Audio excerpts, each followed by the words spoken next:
Up downtown. Okay, alright. Dini Njanji. Okay, up down studio. Tavata senda release audio. Chau ya ikuko tavata video. Famo. Mashona. Vita wa mari kuno shamisa. Kuno shamisa zikuru kuno shamisa.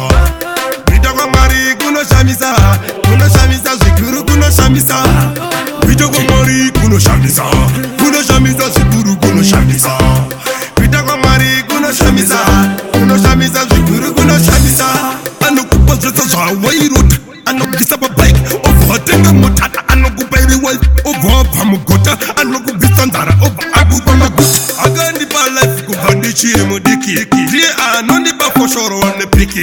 Kandi neta anokupa futi kiki. Osakanda kukara inindri muchiki. Vita wa mari kuno shamisa. Kuno shamisa zikuru kuno shamisa. Vita wa mari kuno shamisa. Kuno shamisa zikuru kuno shamisa. Vita wa mari kuno shamisa. Kuno shamisa zikuru kuno shamisa. Vita wa mari kuno shamisa. Kuno shamisa zikuru kuno shamisa. Stama tycoons, maruba tankuns. Shamisa kwa gwan. Wanu wakurumbiza satan.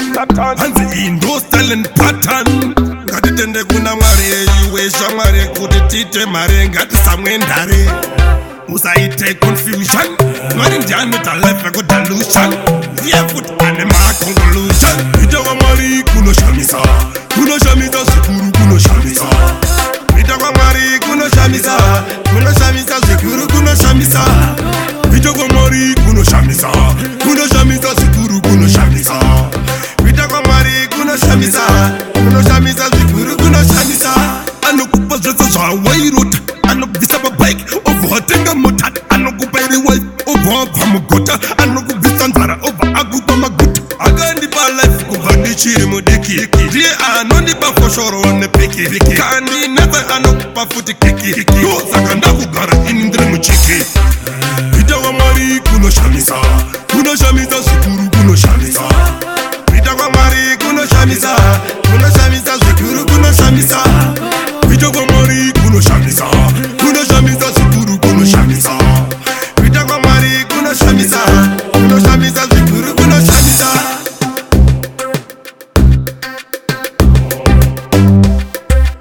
Vita wa mari kuno shamisa. Kuno shamisa zikuru kuno shamisa.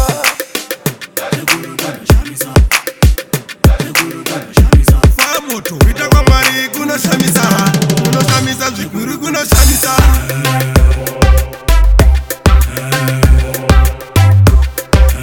Vita wa mari kuno shamisa.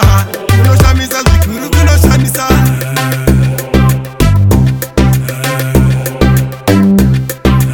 Vita wa mari kuno shamisa.